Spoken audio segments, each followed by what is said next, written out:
Dans cette séquence, nous allons faire deux exemples d'application pour le calcul de l'argument en utilisant arctangente.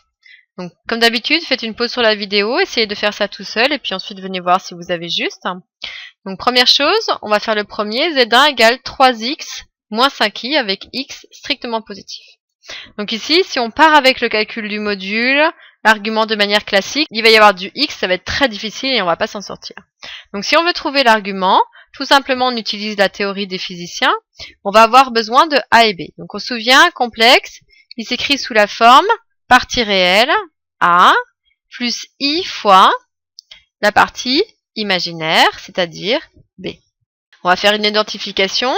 Pour z1, la partie réelle sera a égale 3x, c'est le nombre sans le i, et le b correspond au nombre devant le i, c'est-à-dire moins 5. On a vu tout à l'heure qu'on devait calculer tangente de θ qui valait b sur a. Donc on n'a plus qu'à remplacer. B valait moins 5 et a vaut 3x. Et donc on doit en déduire la valeur de θ, donc en passant par l'arctangente. Et on avait vu qu'il y avait une condition très importante, c'était le signe de a. Donc on va regarder, a il vaut 3x, mais on a vu d'après l'énoncé que x était strictement positif ici, donc ce nombre-là il est strictement positif. 3 c'est strictement positif, donc positif par positif, a va être strictement positif.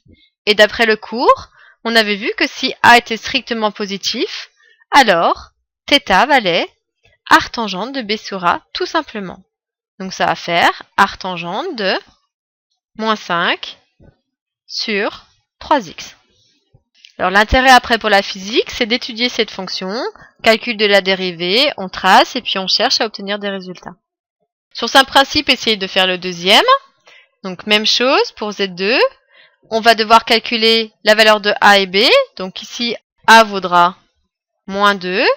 Et puis ensuite, la valeur de b qui vaudra, attention, moins 4y. Tout ce qui n'a pas de i. Même chose que tout à l'heure, on calcule la tangente. Donc tangente de θ qui vaut b sur a, c'est-à-dire moins 4y sur moins 2. Alors on peut simplifier. Ici, moins moins, ça va faire plus. Ici, ça simplifie. Et 4 sur 2, il reste 2y. Pour trouver la valeur de θ, on se souvient, la condition, c'est par rapport à a. Ici, même si on a une condition sur y, en fait, y, il porte sur la partie imaginaire, je n'ai pas besoin. Ici, a, il vaut moins 2, qui est un nombre strictement négatif. Donc, attention ici, quand on va calculer le θ, ça vaudra arctangente de b sur a, donc arctangente de 2y, plus pi.